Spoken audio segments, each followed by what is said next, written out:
Welcome to day 11 of our AI impromptu speech training. So today I'll discuss a memorable travel experience, what place I visited, and what made it unforgettable for me. Okay, so actually I have one experience before. Although I traveled for many times back a few years ago. So plug this prompt into Gemini and start. All right, I understand. I'll listen to your speech and provide feedback as you go, just like an audience member would. Feel free to begin whenever you're ready.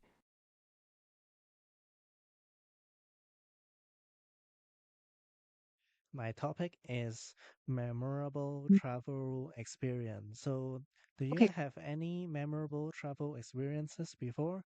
Maybe when you're as a child, or when you're as a teenager, or after you grow up. Actually, for mine, I my memorable travel experience was at the time that I was working after graduation from university. So at that time, my salaries were actually good. And then in one of the trips back that I went to Tokyo with my mother. We didn't join any tour. How to say that? Tour guides. We don't have that, and we go on our own.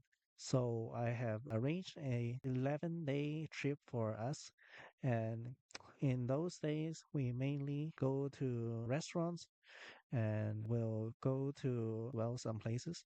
So how did that travel go?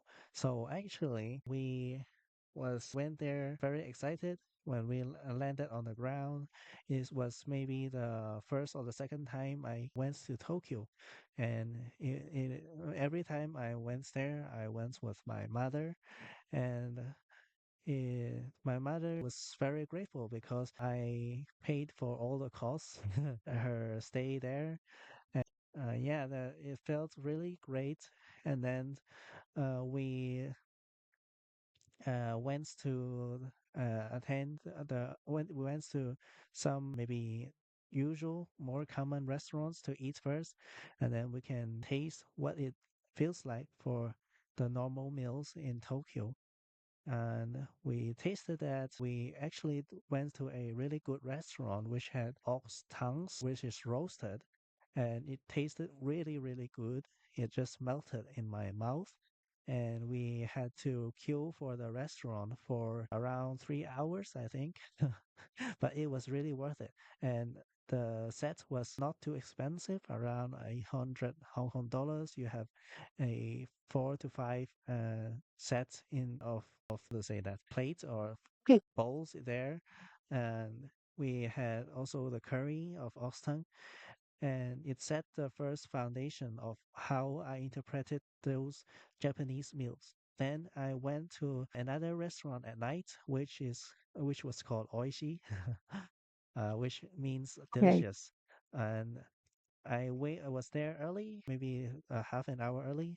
It was the first time that I went into these omakase restaurants, which is of higher price meals, and the food there was presented with very expensive choice of ingredients, something like urchin, something like black truffle, and actually it was I thought I would be very how to say very touched by the experience, but actually not. So I think that this is the how it feels, how it after mixing these ingredients. I didn't have additional surprise, but the meal cost one of us 3,000 Hong Kong dollars. So two Okay. people would be $6,000. But Okay. This is a after great start. tasting this meal, then we went to the other restaurants for omakase as well. And actually, on the fourth day, when we walked into a Spanish restaurant, at that moment, I think, oh, wow, this is the first time I went to the Spanish omakase. And then, of course, there were some hot towels there for you to rub your hands. And then the chef is also there, kindly explaining to you how the experience would it be today, and then try to introduce himself. Then we were served with the first dish. And the first dish was the bread and the butter. And I tried the butter. Holy moly. This is from the lamb. This butter made from lamb's milk. It is very smooth. It is very aromatic. It was very tasteful. It is not only salty, it also had the creamy and the taste that in my life.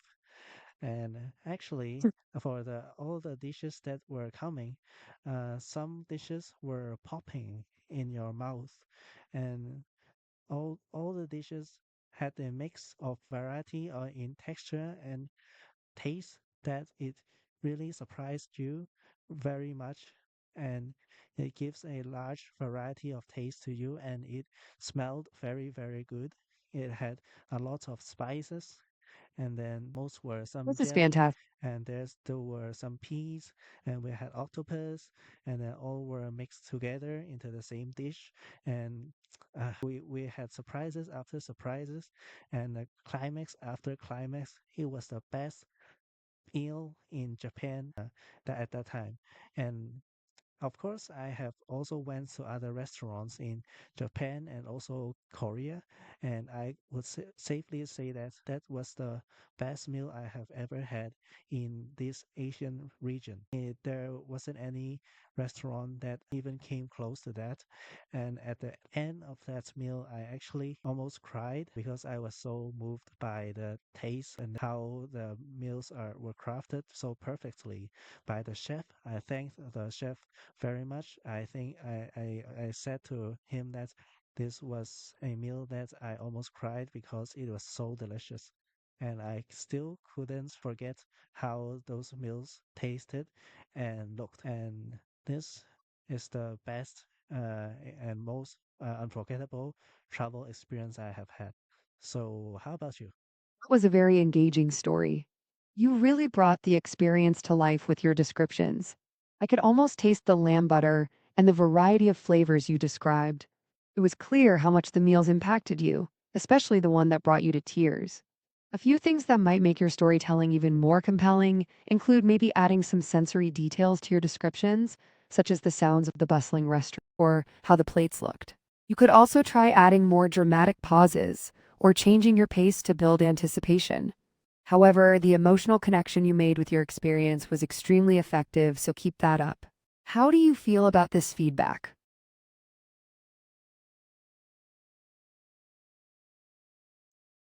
Yes, because that experience was maybe 4 years ago. I still have some problem remembering all of that experience and all of the dishes. So if I have more time and it is not an impromptu speech, then I might be able to describe more of uh, that meal. That's completely understandable. Memories can fade over time, especially when there are so many details involved. However, even with the challenge of recalling specifics on the spot, you did an excellent job painting a vivid picture. Perhaps, for future practice, focusing on a specific aspect of the memory, like one particular dish or the ambiance of the restaurant, could help you recall the details more clearly. What do you think about this? Yes, that restaurant was getting Michelin 2 stars, and which in my mind is even better than a 3-star restaurant that I tasted a few weeks ago. And I think the ambience is very chill in that restaurant. It is very soothing, the environment and the atmosphere. It is not like, oh, crashed again. Okay, we'll continue here without recording. So that definitely, the best dish I remembered a a dish with some jelly and soup in cold, so served cold, and it had uh yeah, octopus, the peas, and it had lots of green spices. There were a mixture of around seven tastes there. There was also some sauce paste there, green, red, white. They were also made from different ingredients there, which I forgot. I just remember the asparagus was white. Yes, I have to try to recall more vivid pictures on the spot. This is my challenge in the upcoming impromptu speeches as well. Okay, next time I'll try to remember my happenings more clearly. So thanks for tuning in this session. Hope to see you again next session. Thank you for listening and goodbye.